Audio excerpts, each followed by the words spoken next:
Good evening traders, welcome back. So traders, आज हमने Nifty and bank Nifty दोनों में ट्रेड किया था। ये निफ्टी का चार्ट है आपके सामने। यहाँ कहीं हमने निफ्टी में ट्रेड लिया था। निफ्टी में हमने कॉल साइड में ट्रेड किया था, कॉल को बाय किया था और यहाँ कहीं हमने हमारा प्रॉफिट को बुक कर लिया था। सो इस ट्रेड में हमें 1:2.5 का रिस्क रिवार्ड रेशियो अचीव हुआ था। और उसके बाद हमने फिर बैंक निफ्टी में ट्रेड लिया, जो कि पुट साइड में हमने ट्रेड किया था। आप यहाँ पर देख सकते हो, यानी कि सेल साइड में निफ्टी, बैंक निफ्टी का यहाँ के हमने हमारा ट्रेड को बनाया था। और फिर ये स्क्रीनशॉट था जब ट्रेड रनिंग चल रहा था, और ये फाइनल जब हमारा ट्रेड को हमने एग्जिट कर दिया था। राइट। सो ट्रेडर्स, आज के इस वीडियो में हम देखेंगे कि ये जो भी ट्रेड हमने लिया था दो इंडेक्स में, तो निफ्टी में हमने बाय किया एंड बैंक निफ्टी में हमने सेल किया। तो इसके पीछे का क्या लॉजिक है, क्यों हमने बैंक निफ्टी में बाय नहीं किया? क्योंकि अगर आप देखोगे कि बैंक निफ्टी भी ऊपर ही चला, अगर मैं ट्रेड लेना भी चाहता तो इस एरिया में एक ट्रेड बन जाता। अगर मैं यहाँ पर ट्रेड लेता तो यहाँ कहीं मैंने प्रॉफिट मेरा बुक कर सकता था, मुझे प्रॉफिट मिल जाता अच्छा खासा इस एरिया तक। फिर भी मैंने बैंक निफ्टी में ट्रेड नहीं किया, मैंने निफ्टी में ट्रेड किया। क्यों ट्रेड किया? निफ्टी को बाय किया, क्यों इसको स्किप किया, फिर क्यों मैंने इसको सेल किया? इस लॉजिक को समझेंगे सिंपल तरीके से। देखिएगा ट्रेडर्स, मैं चीज़ों को बहुत ही सिंपल तरीके से देखने की कोशिश करता हूँ और वही चीज़ मैं आप लोगों के साथ शेयर करूँगा। अब हर एक ट्रेडर्स का देखने का नज़रिया अलग अलग है, सोच अलग अलग है। तो मेरा जो सोच था आज के मार्केट में, मैं वही आपको दिखाने की कोशिश करूँगा। चलिए, तो हम चार्ट पर चलते हैं। तो सबसे पहले तो देखिएगा, ये निफ्टी का चार्ट है। अब निफ्टी को अगर आप देखोगे, मैंने आपको बताया था कि ये एक स्विंग लेवल था, जिसको ब्रेक करने के बाद ये यहाँ आकर इसी लेवल को सपोर्ट बनाकर ये ऊपर जाने की कोशिश कर रहा था। यानी कि निफ्टी सपोर्ट फॉर्म करके ऊपर उठने की कोशिश कर रहा था। एंड बैंक निफ्टी को अगर हम देखेंगे तो बैंक निफ्टी अपना लाइफ टाइम हाई का जो कैंडल था वहाँ पर ये रेजिस्टेंस फॉर्म करके काफ़ी ज़्यादा स्ट्रगल कर रहा था। राइट। तो जब तक इस एरिया को ब्रेक नहीं करता है तब तक हम इसमें बाय के लिए फिर कंफर्टेबल नहीं होंगे। या तो ये इस लेवल को ब्रेक कर दे तो हम मान सकते हैं कि ये ऊपर जा सकता है, या फिर ये नीचे गए। तो मेरे पास ये रीज़न था कि निफ्टी अपने सपोर्ट से उठने की कोशिश कर रहा था एंड बैंक निफ्टी अपने रेजिस्टेंस पर ट्रेड कर रहा था। तो आज जब मार्केट ओपन हुआ, तो चलिए 5 मिनट्स में लगाता हूँ मैं। ओके, तो यहाँ पर देखिएगा मार्केट आज जो ओपन हुआ, ओपन होने के बाद निफ्टी ऊपर चलने लगा और बैंक निफ्टी भी ऊपर चलने लगा था। तो जब निफ्टी ऊपर जाने लगा था, अपने सपोर्ट से सपोर्ट फॉर्म कर कर ऊपर जाने लगा था, तो निफ्टी को निफ्टी ऊपर जा रहा था और बैंक निफ्टी भी ऊपर जा रहा था। तो हम क्या ये कह सकते हैं कि बैंक निफ्टी भी निफ्टी को सपोर्ट कर रहा है ऊपर जाने के लिए? राइट। क्योंकि अगर बैंक निफ्टी सपोर्ट नहीं करता, बैंकिंग सेक्टर का कोई भी कंपोनेंट ऊपर नहीं जाता, तो बैंक निफ्टी भी ऊपर नहीं जाता। बैंकिंग सेक्टर का स्टॉक ऊपर जा रहा है, जिस वजह से बैंक निफ्टी ऊपर जा रहा था और उसी स्टॉक का इम्पैक्ट निफ्टी में भी आ रहा था। तो अगर ऐसा है कि बैंक निफ्टी सपोर्ट कर रहा है निफ्टी को, तो बैंक निफ्टी जब तक ऊपर चलता रहेगा, निफ्टी ऑलरेडी सपोर्ट से उठ के जा रहा है, ये भी ऊपर जाएगा। अगर किसी वजह से बैंक निफ्टी अचानक से घूम जाता है, कहीं से भी घूम जाता है, तो निफ्टी को घूमने में थोड़ा सा टाइम लगेगा, क्योंकि ये निफ्टी ऑलरेडी सपोर्ट से उठकर ये जा रहा है ऊपर, तो इसको वो एकदम से नहीं घूम सकता। राइट।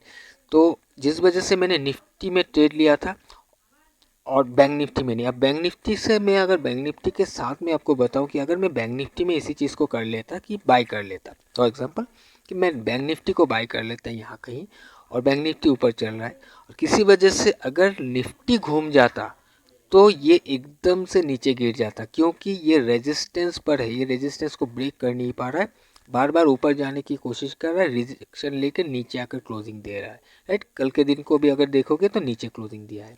तो निफ्टी अगर घूमता तो बैंक निफ्टी एकदम से घूमने की कोशिश करता, शायद हमें निकलने के लिए मौका भी नहीं देता, जिस वजह से मैंने बैंक निफ्टी को ट्रेड नहीं किया था। बैंक निफ्टी यहाँ तक जाएगा ना कहाँ तक जाएगा हमें नहीं मालूम था। हो सकता है ये अपने इस क्लोजिंग से भी टकरा कर घूमने की कोशिश करता, कहीं से भी कोशिश करता, क्योंकि ये रेजिस्टेंस पर है, इसका रिट्रेसमेंट अभी भी पेंडिंग है। तो मेरे दिमाग में यही चल रहा था, जिस वजह से मैंने इसका फ़ायदा उठाया कि बैंक निफ्टी ऊपर जा रहा है, सपोर्ट कर रहा है, तो निफ्टी में एक ट्रेड बनाया जा सकता है। क्योंकि हम सेल तो नहीं कर सकते, क्योंकि निफ्टी बैंक निफ्टी दोनों इंडेक्स ही ऊपर चल रहा है, तो हम बैंक निफ्टी को सेल किसी भी हालत में नहीं कर सकते थे। मेरा एनालिसिस तो वैसे भी यही था कि बैंक निफ्टी को हम अभी फ़िलहाल तो सेल करेंगे, लेकिन जब ये ऊपर चल रहा है तो हम सेल नहीं कर सकते, तो मैंने इसको ऊपर जाने दिया। और तब तक मैंने निफ्टी में एक ट्रेड को बनाया था और एक क्विक प्रॉफिट लिया था। और इसका भी क्या रीज़न है मैं आपको बता देता हूँ। देखिएगा कि निफ्टी ओपन होने के बाद जब मैंने ट्रेड भी लिया था, तो आप देखोगे तो एकदम स्ट्रेट फॉरवर्ड मूव करने लगा, राइट। तो ऐसा तो चलता नहीं है मार्केट, कहीं ना कहीं से रिट्रेसमेंट आ सकता है। और ये ऑलरेडी अपने पिछले दिन का जो भी लो था इसके नीचे ओपन हुआ है, गैप डाउन ओपन हुआ है, वीक ओपन हुआ है। और इसके पास ये एक एरिया था, रेजिस्टेंस एरिया था, जहाँ पर एक कंसोलिडेशन फेज बनाकर फिर ये ब्रेकआउट करके नीचे आया था। और जब ये वहाँ तक जाने की कोशिश कर रहा था, इसका मोमेंटम भी थोड़ा सा लूज़ हो रहा था, तो जिस वजह से मैंने इसको क्लोज कर दिया था। हालांकि मैं 1:3 लेना चाह रहा था इसमें, बट ले नहीं पाया।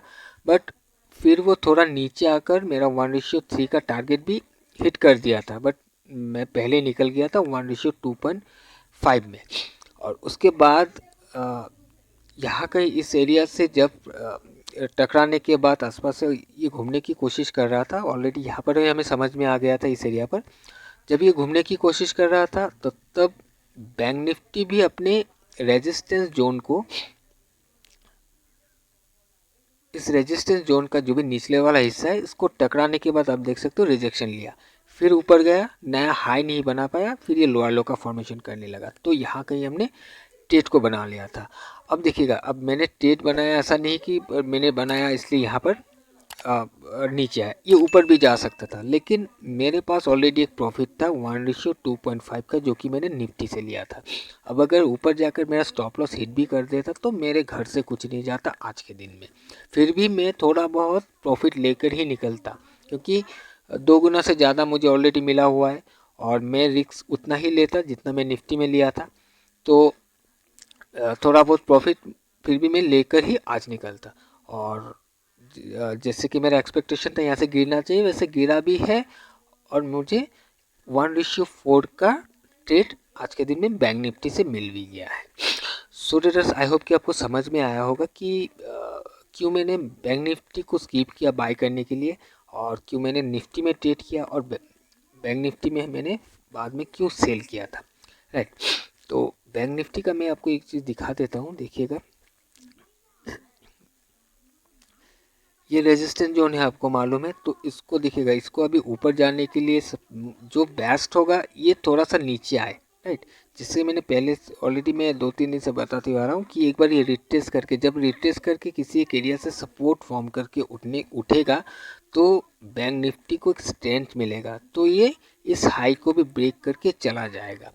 और यहाँ से ये अगर ब्रेक करता भी है तो शायद ही ऊपर सस्टेन कर पाए, फिर ये हो सकता है नीचे आ जाए, क्योंकि इसको स्ट्रेंथ नहीं मिलेगा। आप देख सकते हो काफ़ी ज़्यादा स्ट्रगल कर रहा है यहाँ पर, इस वजह से इसको थोड़ा सा नीचे आना चाहिए और फिर घूमेगा तो अच्छा स्ट्रेंथ मिलेगा इसको, right. So dears, anyways, I hope कि आपको आज का ये वीडियो पसंद आया है और समझ में भी आया होगा जो भी चीज़ आज हमने डिस्कस किया है। तो चलिए आज के लिए इतना ही, हम मिलते हैं एक नए वीडियो में। Till then, bye bye.